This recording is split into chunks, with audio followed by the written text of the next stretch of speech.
y Finanzas en el gobierno anterior. Le saludamos, economista Pozo. Comencemos con lo que nos dijo otro entrevistado, que lo transmitimos en esta mañana, el economista heterodoxo Pablo Dávalos. Él dijo que la proforma debía haber sido devuelta al Ejecutivo, porque no podía ser enviada sin que en forma previa exista un plan nacional de desarrollo y que en definitiva se lo había enviado sin cumplir con este requisito y lo vuelve inconstitucional.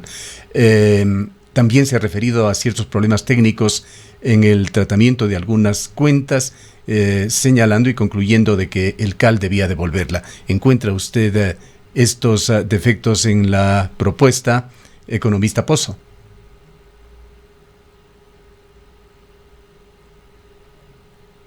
Parece que está con su micrófono apagado. Sí, disculpe. Ahora sí. Le decía que este es un año atípico, es un año electoral. Tiene tres momentos el tema presupuestario. Tiene la prórroga del presupuesto del año pasado, que es lo que se ha venido aplicando hasta la fecha. Los 90 días que le da la ley al gobierno para que pueda hacer los ajustes, que es lo que está haciendo con esta proforma. Y tiene el envío de la siguiente, que para el año 2022, que tendrá que hacerse probablemente alrededor del mes de octubre.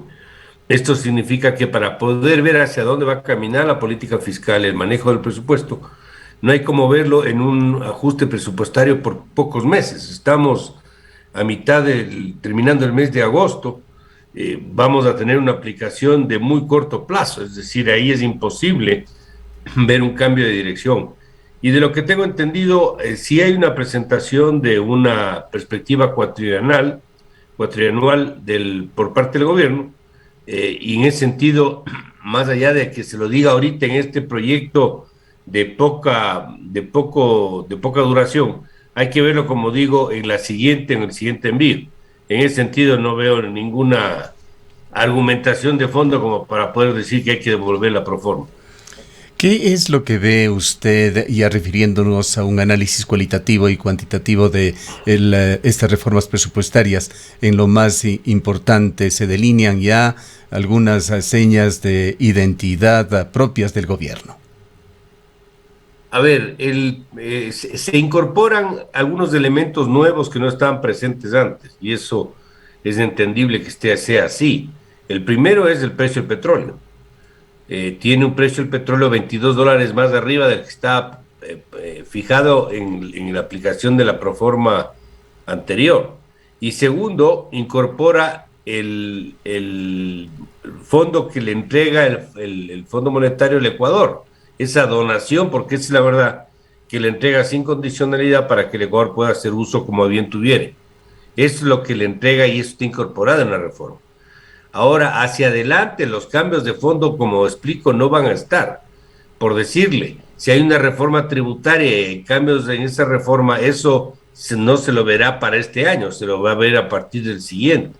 Esos son los temas. Yo en el grueso le diría, me parece que se mantiene el espíritu y el norte del esquema que se venía aplicando, con estos ajustes que menciono como ejemplos, pero en el fondo ese es el norte.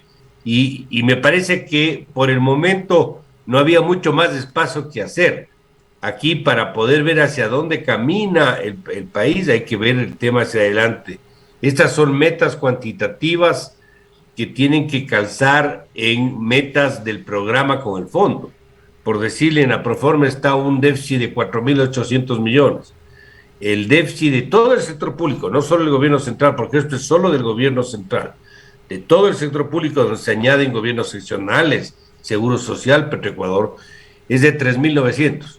Habría que ver que sea compatible este déficit con la otra meta de déficit, que es lo que está en el programa con el fondo, y a pesar de que el gobierno, de lo que sabemos, está negociando nuevas metas y un ajuste al programa con los multilaterales. ¿Cómo mira usted el manejo de la economía en general, de lo que se puede leer de esta proforma? Nuevamente, hago alusión a Pablo Dávalos. Él dice que el gobierno está mostrando con la estructura de este presupuesto su sometimiento a lineamientos dados por el Fondo Monetario Internacional. Bueno, este es un comentario netamente político. El Ecuador tiene que hacer cosas con fondo monetario o sin fondo monetario. Yo no le daría más importancia que eso al comentario que usted acaba de citar. El país necesita orden fiscal, necesita orden fiscal. Necesita transparentar la información fiscal, lo tiene que hacer. Necesita las reformas económicas que tendrán que incluirse en el presupuesto del próximo año, necesita eso de igual manera. Necesita un acuerdo que le permita sostenibilidad hacia adelante de igual forma. Esto no es ni verde, ni rojo, ni amarillo, ni ningún color. Esto es una necesidad y una urgente aplicación de una política seria que requiere el país, más allá de las ilusiones ópticas que pueda tener un determinado observador sobre temas económicos. ¿Encuentra usted en la proforma estos atributos que usted señala? Orden fiscal, transparencia, sostenibilidad para el país. Lo que sí es evidente, y usted lo ha insinuado también, es que no hay reformas. El país está esperando las reformas que se hagan a la economía, particularmente la reforma tributaria por parte del gobierno de Guillermo Lasso. Pero cuenta con estos otros atributos la proforma. La proforma, como le comentaba, es de aplicación por plazo muy corto. En enero del próximo año, es decir, en 4 o 5 meses más, vamos a estar con otro presupuesto.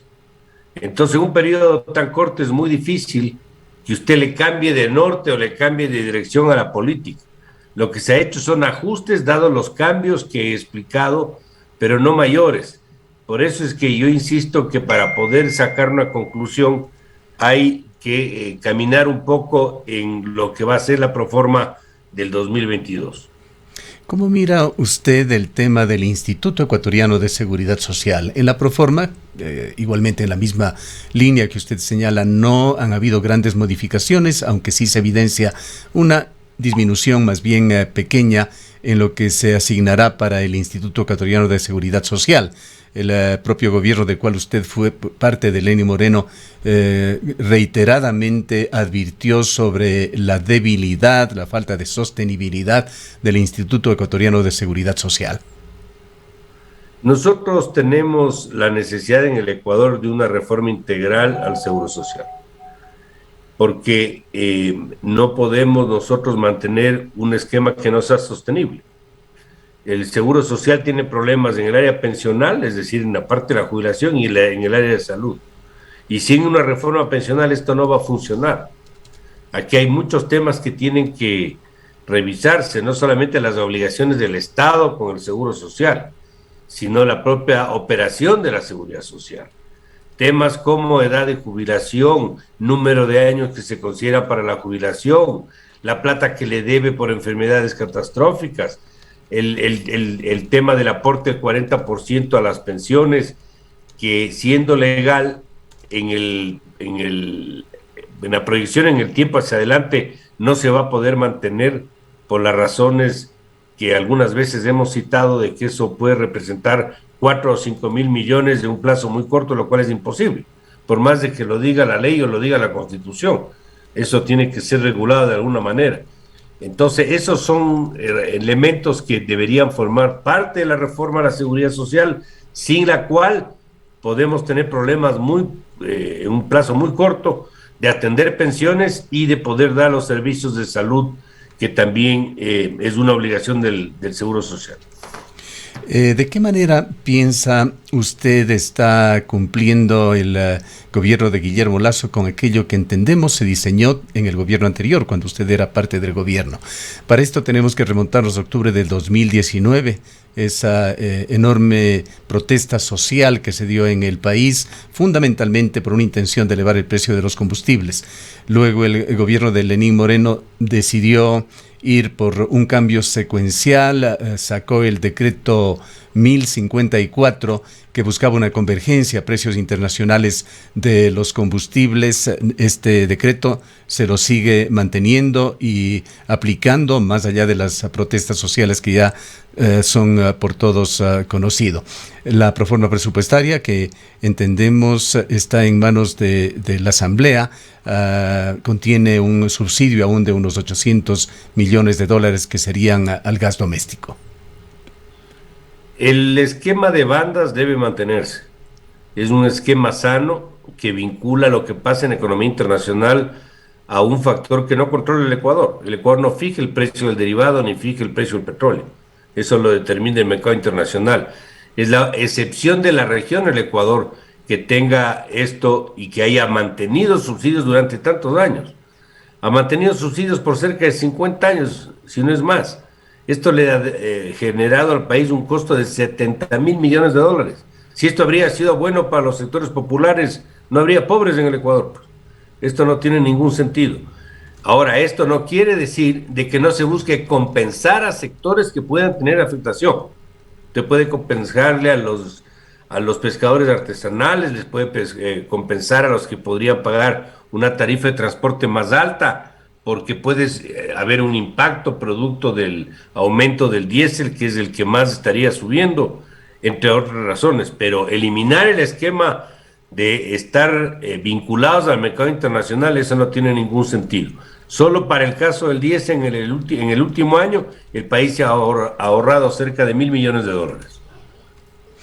En el presupuesto y más allá de eso, en las acciones que se vienen dando por parte del gobierno, que está próximo ya a cumplir sus primeros 100 días, ¿cómo ve usted las posibilidades de que se pueda lograr esto tan buscado y en lo cual el gobierno aún se encuentra en deuda, pues no ha dado a conocer por lo menos las reformas a la economía, la reforma tributaria se la sigue postergando, ahora se ha dicho para el mes de septiembre. ¿Cómo ve usted las posibilidades de lograr esa ansiada reactivación de la economía ecuatoriana? La expectativa de crecimiento para este año es muy baja. A pesar de que hay críticas de que dicen que está muy alta, pero es muy baja respecto a lo que el país necesita. El país no puede darse el lujo de crecer al 3%. Y en un año de rebote, porque el año pasado tuvimos una recesión muy grande. Eso será posible en la medida de que haya atracción privada.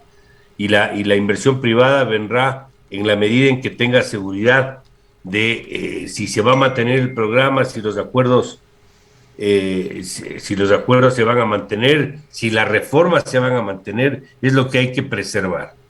Y en ese sentido, la muñeca política del gobierno para poder conseguir la aprobación de las reformas, sobre todo aquellas obviamente que tienen que ver con la discusión en la Asamblea Nacional. Eso es una pregunta sin todavía respuesta, pero esperemos que esto pueda continuar.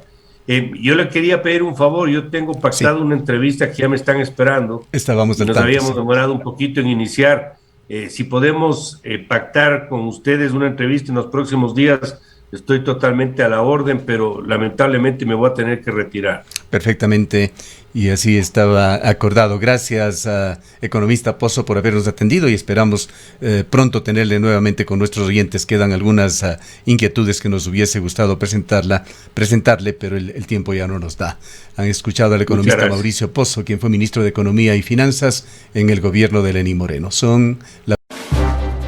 Cuenca, año 2050. Cuando la contaminación y la escasez de agua son problemas en todo el mundo, en Cuenca, Ecuador, todavía se vive tan bien como hace 30 años. Esto gracias a que los cuencanos tomaron decisiones correctas, como la construcción del proyecto hidroeléctrico Soldados Yanuncay, que ha generado 22 megavatios de energía limpia, reguló el caudal del río Yanuncay y garantizó el agua potable para Cuenca y agua de riego para San Joaquín y Baños.